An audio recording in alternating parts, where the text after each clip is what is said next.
அனைவருக்கும் வணக்கம். நான் உங்கள் கரூர் அஸ்வமணி மேகலை. என்னுடைய குருநாதர் அனைவர்களுடைய பாதமும் பணிந்து இந்த பதிவு. இன்றைய பதிவு எதை சார்ந்தது அப்படின்னு பார்த்தீங்கன்னா, இந்த ராகுகேது பயிற்சி மே 18 வருது. அது மிதுன ராசி அன்பர்களுக்கு என்ன மாதிரி ஒரு நட்பலன்களை செய்யும் அப்படிங்கிறத பரிகார ரீதியாகவும், இது என்னவெல்லாம் செய்யுங்கிற ஒரு விஷயத்தையும் எனக்கு தெரிஞ்ச அமைப்பில் நான் இந்த பதிவில் சொல்கிறேன். அதாவது மிதுனம் அப்படின்னு எடுத்துக்கிட்டிங்கனாலே அது ஒரு காற்று ராசி. அதாவது இளங்கன்று பயம் அறியாதும்பாங்க, பறவைகள் சுதந்திரமாக வாழும்பாங்க. அந்த மாதிரி மிதுனம் யாருக்கும் கட்டுப்படாமல் சுதந்திரமாக வாழக்கூடிய ஒரு ராசி, ஒரு லக்னம். இதற்கு இப்போ பயிற்சி ஆகக்கூடிய மே 18 பயிற்சி ஆகக்கூடிய ராகுகேது பயிற்சி என்னவாறு யோகங்கள் செய்யுது அப்படின்னு பார்த்தீங்கன்னா, இந்த மிதுன ராசியில் காற்று ராசியில் என்ன அப்படின்னா, ஒரு காற்று அப்படின்னாலே கைக்கு அடங்காதது, யாராலையும் அடைத்து வைக்க முடியாதது காற்று ஒன்று தான் இல்லையா? அப்படி இருந்துமே துலாம் ராசியில் இருக்கிற காற்றை டயரில் அடைச்சி வைப்பாங்க. துலாம் ராசியில் இருக்கிற காற்றை டயரில் அடைச்சி வைப்பாங்க. மூச்சு அடக்கி முத்து குளிப்பது, கர்ப்பம் தரிப்பது, இதெல்லாம் பார்த்திங்கன்னா அந்த காற்றை அடக்கி மூச்சை அடக்கி நிறைய வேலை துலா ராசியில் இருக்குது. கலத்திரஸ்தானம்னு சொல்லுவாங்க அதை.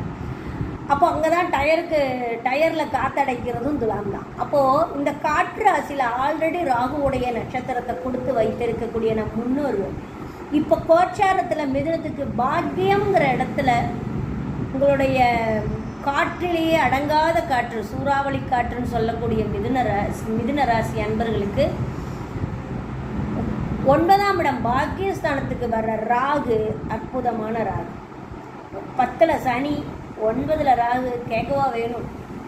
அதாவது புண்ணியம் செய்த ராசிகளில் முக்கியமான ராசி மிதுனம் தான்.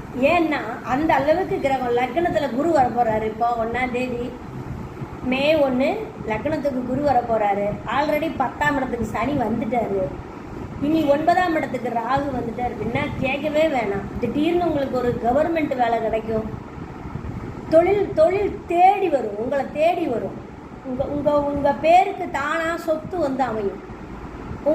உங்களோட அக்கௌண்ட்டை தேடி உங்களுக்கு பணம் விழுகும். இதெல்லாமே பாருங்களேன், இதெல்லாம் ஒரு மிராக்கில் நடக்கும் பாருங்களேன். இந்த சாதனையாளர்கள் அப்படிங்கிறோம்ல, அது 9ஆம் இடம் தான். அந்த சாதனை பட்டியல்னு சொல்லக்கூடிய 9ஆம் பாவமே உங்களுக்கு 11வது வீடு கும்பம். கும்பம் அப்படிங்கிறது என்னங்க? கும்பமேளா அப்படிங்கிறது என்னங்க?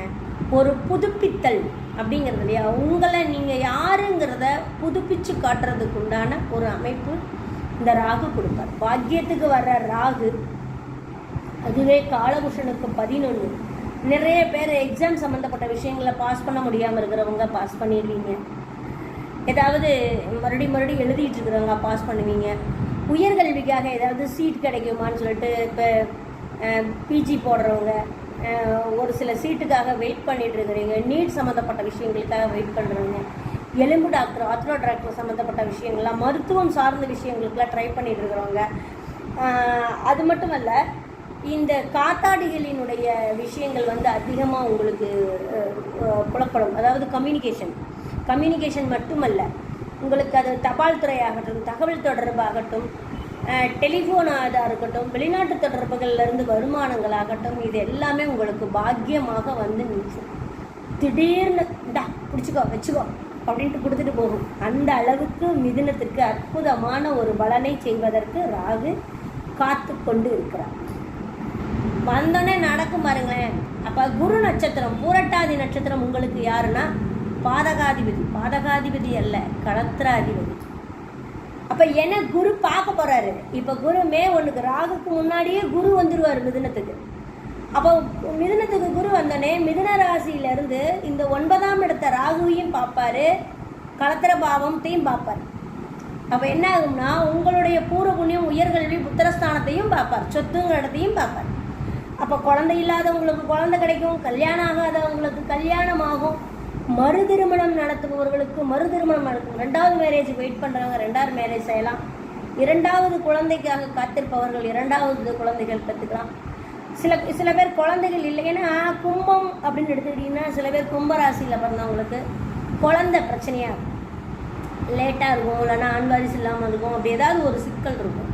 இப்போ ஐயூபி மாதிரி அல்ல டெஸ்ட் பேபி மாதிரி ஏதாவது பண்ணலாம் அப்படின்னா இப்போ 9ல் மருத்துவத்தின் மூலியமாக அந்த வாய்ப்பு கிடைக்கும். தீராத நோய் நொடிகளில் டேப்லெட் சாப்பிட்டுட்டு இருக்கிறவங்க இப்போ ஏதாவது ஒரு அறுவை சிகிச்சையோ மருந்து எடுத்து அதை சரி பண்ணிக்கலாம்னா தாராளமாக சரி பண்ணிக்கலாம். அப்படியும் ஒரு வாய்ப்பு உண்டு.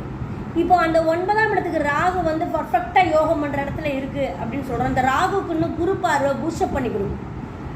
நல்லது செஞ்சுன்னா நல்லா பூஸ்டப் பண்ணி கொடுக்கும். அதுதான் அங்கே இருக்கிற விஷயம். இப்போ ராகு தனிச்சிருந்தாருன்னா ஒரு பிரச்சனையும் இல்லை. வேறு ஏதாவது அந்த வீட்டில் கிரகங்கள் இருக்கும் பட்சத்துக்கு அது எகெயின்ஸ்டாக கொஞ்சம் வேலை செஞ்சுட்டு தான் பண்ணும். அது நல்ல கிரகங்களாக இருந்தால் நற்பலன்களையும், தீய கிரகங்களாக இருந்தால் அதாவது தீயவை என்பது என்னென்னா, இப்போ மிதுன ராசி மிதுன லக்னத்துக்கு தான் இந்த பலன். எல்லா ராசிகளுக்குமே இது பொருந்தும். இப்போ அது 9ஆம் வீடுங்கிறது சனி இல்லை பாக்யாதிபதி இல்லையா? இந்த பாக்யாதிபதி நீசமாயிட்டாரு, பிறந்த ஜாதகத்தில் நீசமாயிட்டாருன்னு வச்சுக்கோங்களேன். அதனுடைய பலனை முழுமையாக வந்த உடனே கொடுக்க முடியாது. அதுதான் சிக்கல், வேற ஒன்றும் இல்லை. அப்போது அந்த நீசத்தன்மையை கொஞ்சம் சரி பண்ணி இவனை சரி பண்ணி இவனுக்கு தேவையான ஒரு ஆளை செட் பண்ணி அதற்கான வழிதில் ப்ராசஸ்லாம் ஸ்டார்ட் பண்ணி இல்லீகலாக மூவ் பண்ணி அப்புறம் தான் கொடுக்கணும். அதுக்குள்ளேயே பாதி நாள் போயிடும். ஆனால் அங்கே ஃப்ரெஷ்ஷாக அந்த சனி ஆட்சி பெற்றிருந்து அல்லது இந்த கும்பத்தை சனி கும்பத்துக்கு திரிகோணத்தில் காற்று ராசியில் இருந்து ராகுவியோனுடைய பார்வைக்கு தக்கவாறு சனி இருந்ததுன்னா ராகு பட்டை கிளப்பிட்டு யோகம் பண்ணிட்டு போயிடும். இதுதான் விஷயம். அந்த பாக்கியத்தை டபுள் மடங்கு கொடுத்துட்டு போயிடும். வெளிநாட்டிலேருந்து பணம் வர்றதெல்லாம் கேட்கவே வேணாம், கவர்மெண்ட்லேருந்து பணம் வர்றதுக்கெல்லாம் கேட்கவே வேணாம். மன கஷ்டங்கள் எல்லாம் பூர்த்தியாகும். இறைவன் எந்த கோயிலுக்கு போனால் நல்லதுன்னு கேட்குறத விட இறைவன் உங்களை தேடி வர்ற காலங்கள்ங்கிறது மிதுனத்துக்கு வந்து. சரி, இத்தனை ஃபில்டப் பண்ணுறீங்களே, கேது ஒருத்தர் இருக்கார்ல அப்படின்னு கேட்குறது புரியுது. மிதுன ராசிக்கு 3ஆம் இடத்துல இருக்கக்கூடிய கேது முயற்சி பாவத்தில் இருக்கு. 3 என்பது என்ன? 3 அப்படிங்கிறது இஎன்டி. ஆல்ரெடி மிதுனமே இஎன்டி வீடு. அதுக்கு 3 அப்படிங்கும்போது வயிறு அப்படிங்கிற இடம். அப்புறம் என்னென்னா, செரிமான பிரச்சனையை நல்லா கவனிங்க. நேரத்துக்கு ஃபுட் எடுத்துக்குங்க. 3ஆம் பார்வையாக கேது வந்து ராசியை பார்க்கும், சந்திரனை பார்க்கும். இப்போ மன சஞ்சலம், ரொம்ப யோசிச்சுக்கிட்டே இருக்கிற மாதிரி இருக்கும், ரொம்ப சிந்திச்சுக்கிட்டே இருக்கிற மாதிரி இருக்கும். மனசு ஒரு விஷயத்தை நம்பலாமா? ஏன்னா ராகு சந்திரனை பார்க்கறத விட அது அவசரம் தான் படும். படப்படன்னு பேசும் சந்திரன் ராகு. ஆனால் கேது அப்படி இல்லை, பேசாது. அப்படியே இதை நம்பலாமா வேணாமான்னு மந்திரிச்சுட்ட மாதிரியே இருக்கும். மனசு சஞ்சலம் அடைஞ்சிக்கிட்டே இருக்கும். அப்போ அதனால் இப்போ நீங்கள் என்னென்னா, அந்த கேதுவினுடைய பார்வைக்கு தக்கவாறு ஒரு டிசிஷன் நம்மளால் எடுக்க முடியலன்னா மற்றவங்க கையில் யார் தெளிவாக அந்த விஷயத்தில் யார் அந்த முடிவெடுத்த தெளிவாக இருக்கும்னு உங்களுக்கு மனசுக்கு படுதோ அந்த குடும்ப உறவுகளோட நபர்கிட்ட அந்த பொறுப்பை கொடுத்துருங்க. இந்த விஷயம் எனக்கு கன்ஃபியூஷனாக இருக்குது, இந்தா நீ பார்த்து.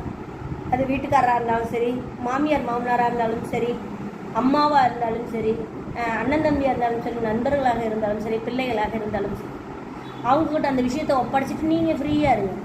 தேவையில்லாமல் பண்ணிங்கன்னா இஎன்டி, இந்த காது மூக்கு தொண்டை தலைவலி இதெல்லாம் வந்துடும்.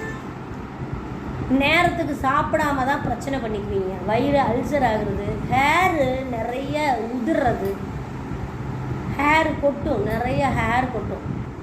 ராசியை லக்கணத்தையோ ராசியவோ கேது பார்த்துது அப்படின்னா ஹேர் நிறைய லாஸ் ஆகும், ஹேர் லாஸ் நிறைய ஆகும்.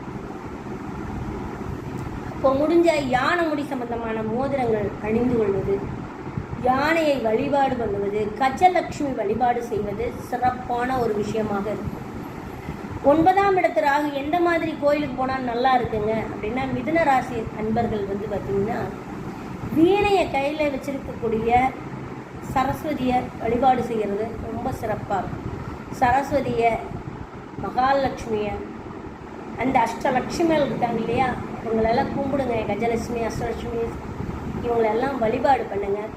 9ஆம் இடத்துல இருக்கிற ராகு ஏதாவது ஒரு இன்ஸ்ட்ருமெண்ட் வச்சுருக்கக்கூடிய சாமிகளை வழிபாடு பண்ணுங்கள், அது சிறப்பாக இருக்கும். ஏதாவது ஒரு இன்ஸ்ட்ருமெண்ட் வாங்கி வீட்டில் வைங்க, அது உங்களுக்கு இன்னும் வைப்ரேஷன் நல்லா இருக்கும். ஏன்னா மிதுனங்கிறது வந்து மூங்கிலுக்கு உண்டான ஒரு ஒரு ஒரு வீடு.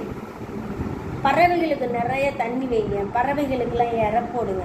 அதெல்லாம் பறவைகள் சரணாலயம் சென்று அதற்கு உணவளிங்க. அதெல்லாம் உங்களுக்கு ரொம்ப வைப்ரேஷனாக இருக்கும். கும்பாபிஷேகங்கள் பக்கத்தில் எங்கேயாவது கும்பாபிஷேகங்கள் நடந்ததுன்னா கண்டிப்பாக போய் பாருங்கள்.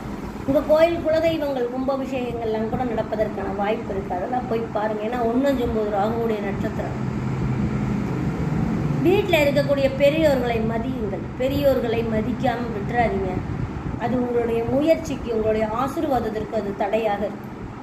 இதெல்லாம் செய்யுங்க, ரொம்ப நல்லா இருக்கும். மிதுன ராசி நண்பர்கள், இந்த ராகுகேது பயிற்சி நிறைய தேடிக்கொண்டு இருக்கக்கூடிய விஷயங்களை சக்ஸஸ் பண்ணி சாதனையாக்கி கொடுத்துவிட்டு செல்வதற்கு அதிக வாய்ப்புகள் உள்ளது என்பதை தெரிவித்து இந்த பதிவை நிறைவு செய்கிறேன். ஆனால் 10ஆம் இடத்துல இருக்கிற சனி நல்லா உங்களுக்கு வேலை, ப்ரமோஷன் சம்மந்தப்பட்ட வேலையை கெட்டி பண்ணி கொடுத்துட்டு போயிடுவார். டெம்பரவரியாக இருக்கிறவங்க கூட பர்மிட் ஆயிடுவீங்க. வேலையே இல்லாதவங்க கூட வேலை கிடைக்கும். உழைங்க, நல்லா உழைங்க. உழைப்பால் உழைத்து கெட்டு போனவன் யாருமே இல்லை. உழைப்பால் உயர்ந்தவர்கள் தான் நாட்டில் அதிகம். சும்மா வெறும் உழைக்கக்கூடாது. கொஞ்சம் அதிர்ஷ்டம் வேணும். அதுக்கு 9ல் வர்ற ராகு அதிர்ஷ்டத்தை அள்ளி தருவார். 3ல் இருக்கக்கூடிய கேது பொறுமையும் நிதானத்தையும் கற்றுக் கொடுப்பார். ஓகேங்களா? 3ஆம் இடத்துல கேது இருந்தால் ஃபைல்ஸு, அல்சர் சம்மந்தப்பட்ட பிரச்சனைலாம் வரும்னு சொல்லுவாங்க. இப்போ 3க்கு கேது வருது. ஹீட் அதிகமாக இல்லாமல் நல்லா டப்பாத் பண்ணுங்கள். புண்ணிய ஸ்தலங்களுக்கு சென்று நீராடுங்க. நிறையா கூலிங்க, அதாவது குடிங்க. அதிகமாக யோசிக்காதீங்க. நல்லா தூங்குங்க. ஓகேவா? நன்றிங்க, வணக்கம், வாழ்த்துக்கள். மீண்டும் வேறு ஒரு ராசியில் வாழ்க வளமுடன். எல்லோருக்கும் எல்லாமும் நிறைவாக கிடைக்கட்டும்.